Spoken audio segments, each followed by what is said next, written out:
Russia ও উত্তর কোরিয়ার ঐক্য পশ্চিমা জোটের জন্য হয়ে উঠছে মাথাব্যথার কারণ। দুই দেশের এই ক্রমবর্ধমান সম্পর্ক যে কোনো অস্ত্রের চেয়ে অনেক বেশি মারণঘাতী। রুশ প্রেসিডেন্ট ভ্লাদিমির পুতিন ও উত্তর কোরিয়ার নেতা কিম জং উনের সাম্প্রতিক চুক্তির জবাব হিসাবে দক্ষিণ কোরিয়ায় রণতরী পাঠাল আরেক পরাশক্তি যুক্তরাষ্ট্র।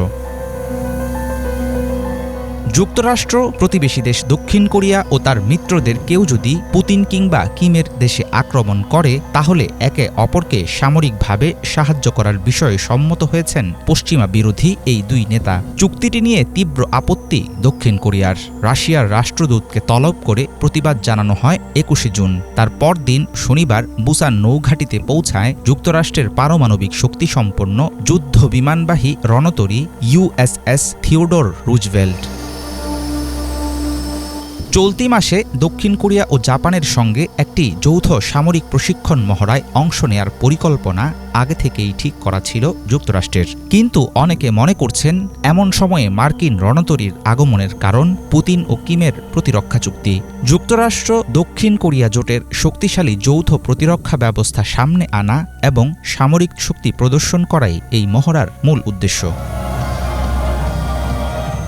ইউক্রেনে রাশিয়ার সর্বাত্মক অভিযান শুরুর আগে উত্তর কোরিয়ার প্রতি তেমন আগ্রহ দেখা যায়নি রাশিয়ার, কিন্তু যুদ্ধ শুরুর পর গাঢ় হয় দুই দেশের মধ্যকার মিত্রতা। পশ্চিমাদের নিয়ন্ত্রণের বাইরে বিকল্প বাণিজ্য ব্যবস্থা গড়ে তোলায় আগ্রহী পুতিন ও কিম। দুই নেতার আশা সম্মিলিত প্রচেষ্টায় অচিরেই গড়ে উঠবে মার্কিন চাপ, ব্ল্যাকমেল ও সামরিক হুমকিকে প্রতিহত করার মতো নিরাপত্তা বলয়।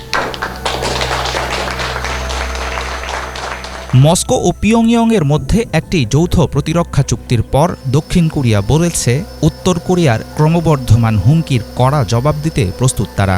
একঘরে হয়ে থাকা রাশিয়া ও উত্তর কোরিয়ার মধ্যকার চুক্তি দক্ষিণ কোরিয়ার নিরাপত্তার জন্য একটি হুমকি। এর পরিপ্রেক্ষিতে তারা ইউক্রেনকে অস্ত্র সহায়তার বিষয়টি বিবেচনা করতে পারে। 5, 4, 3, 2, 1. দীর্ঘ সময় ধরে উত্তর ও দক্ষিণ কোরিয়ার মধ্যে চলে আসছে সাপে নেউলে সম্পর্ক। দক্ষিণ কোরিয়ার সামরিক বাহিনী জানিয়েছে দেশটির সীমান্তে সামরিক তৎপরতা বাড়িয়েছে উত্তর কোরিয়ার সেনা সদস্যরা। সম্প্রতি একে অপরের ভূখণ্ডে বেলুন পাঠানোর মতো কর্মকাণ্ডেও জড়িয়েছে দুই দেশ। চীন থেকে ইরান পর্যন্ত বিস্তৃত পশ্চিমা বিরোধী জোট তৈরি ও সেটার মাধ্যমে নিজেদের অবস্থান শক্তিশালী করতে আগ্রহী পুতিন ও কিম। অন্যদিকে উত্তর কোরিয়ার ক্রমবর্ধমান হুমকির মুখে দৃশ্যমান হয়ে উঠছে যুক্তরাষ্ট্র, দক্ষিণ কোরিয়া এবং জাপানের সম্মিলিত শক্তি প্রদর্শনের চিত্র। বর্তমান পরিস্থিতিতে কোরীয় উপদ্বীপে মার্কিন রণতরীর আগমন হয়ে উঠতে পারে দুই পরাশক্তির মুখোমুখি সংঘর্ষের কারণ। হাফিজুল ইসলাম, বাংলা ভিশন।